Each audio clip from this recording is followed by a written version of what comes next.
May napakagandang payo po ang isang inchik. Ang pangalan po niya si Sun Tzu, isang general na sumulat ng librong The Art of War. At sabi niya, kung kilala mo ang kaaway mo at kilala mo ang sarili mo, hindi ka malalagay sa peligro, hindi ka matatalo. Kung kilala mo ang kaaway mo at hindi mo naman kilala ang sarili mo, mananalo ka sa isang laban pero matatalo ka naman sa susunod. At kung hindi mo kilala ang kaaway mo at hindi mo rin kakilala ang sarili mo, palagi kang nasa peligro, palagi kang matatalo. Napakaganda po, no? Napakatalinong payo na sinasabi sa atin na kailangan nating maging matalino para hindi tayo malagay sa peligro. Kilalanin natin ang iba, kilalanin natin ang ating sarili. Bawal ang tatanga-tanga. Amen? Kasi kung wala kang alam, hindi ka magtatagumpay. Kung wala kang alam, siguradong ikaw ay masasaktan. Ikaw ay mabibigo. Narinig naman po natin sa kwento, sa unang pagbasa, napakatalino ni San Pablo at Barnabas. Alam nila na yung mga ibang Hudyo at Hentil, inaabangan sila at nakahanda na batuhin at patayin sila. Kaya sila ay umiwas. Alam nila kung sino sila, alam nila kung ano ang kanilang misyon. At ito ang kanilang ginawa at pinagpatuloy. Nangangaral sa mga tao, nagpapagaling ng mga may sakit. Kaya naman lumaganap ang pananampalataya sa ating Panginoong Hesukristo.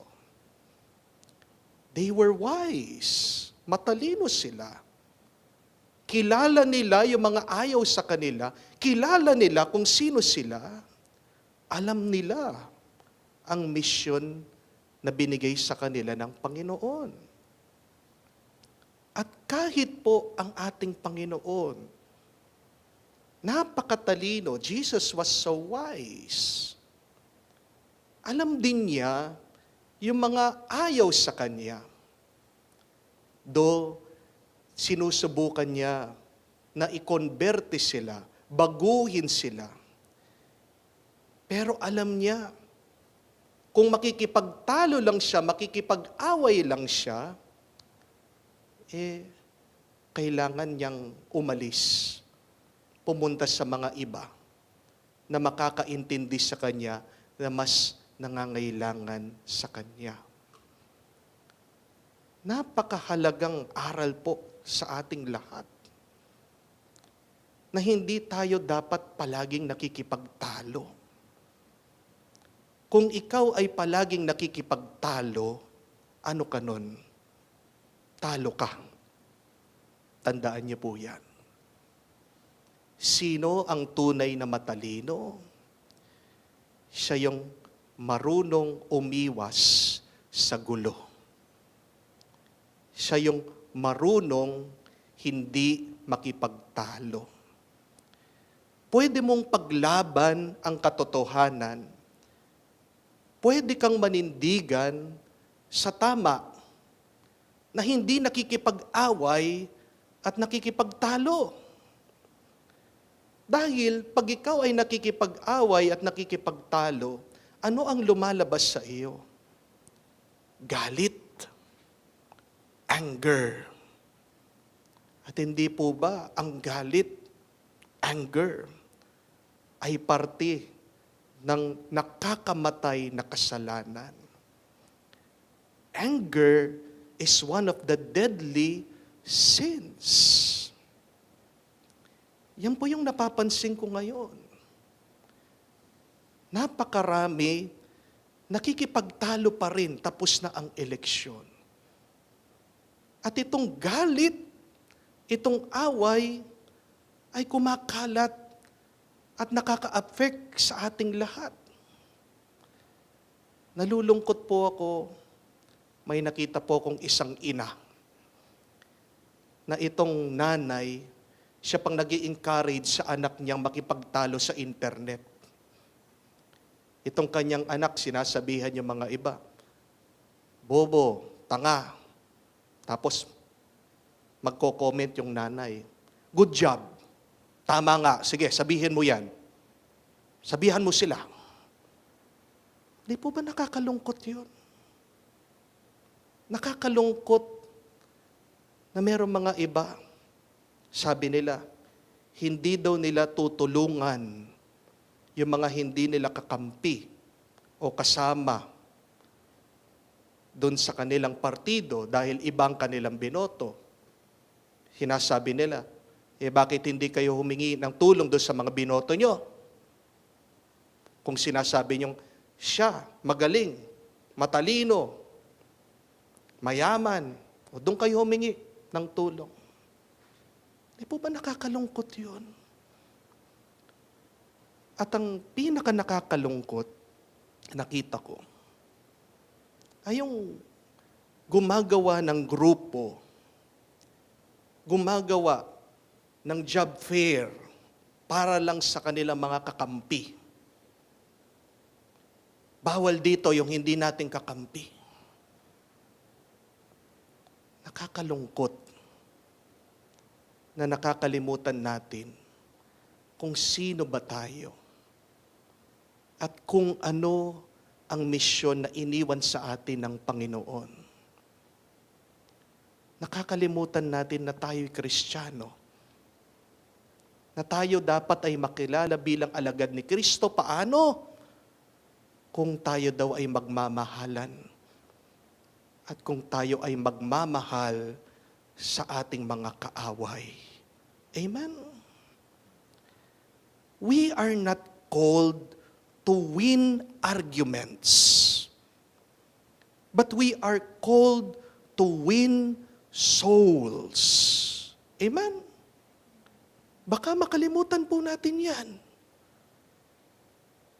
Walang nananalo sa pakikipagtalo at pakikipag-away.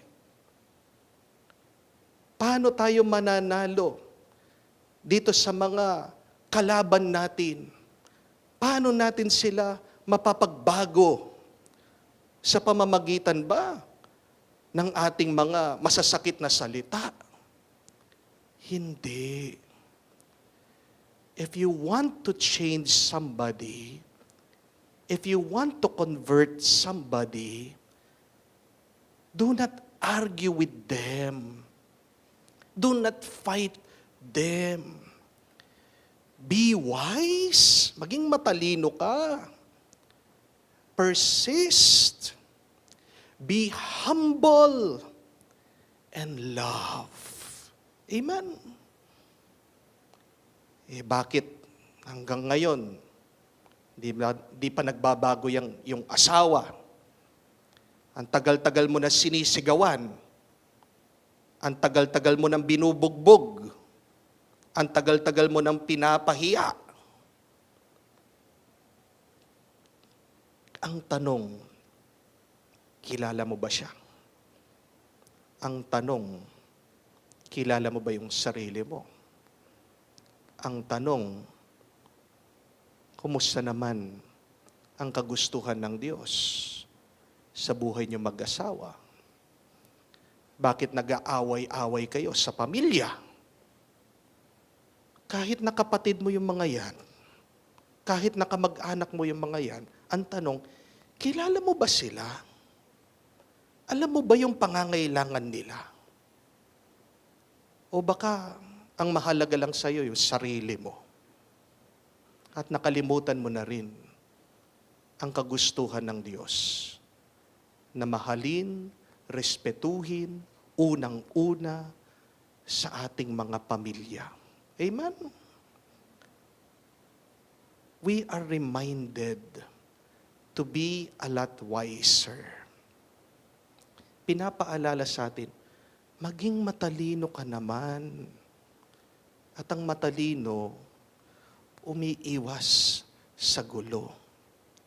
Pero hindi ibig sabihin sumusuko para sa tama, para sa mabuti, para sa katotohanan. May mas magandang paraan para ituwid ang kasamaan. Nag-uumpisa sa paggamit ng ating isip, sa hindi pagsuko, pagtsatsaga, sa pagpapakumbaba, at sa pagmamahal. Kaya ito po yung ating dasal at dalangin sa ating misa. Magpapatuloy po ang galit, ang away, kung hindi tayo matututo gamitin ang katalinuhan na binigay ng Diyos sa atin, at kung hindi rin tayo matututong magpatawad at magmahal.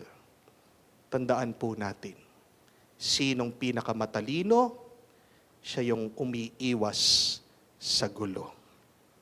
Kaya, hilingin po natin ang panalangin din ng mga santo at tulungan tayong tahakin ang kagustuhan ng Diyos sa ating buhay, ngayon at magpakailanman.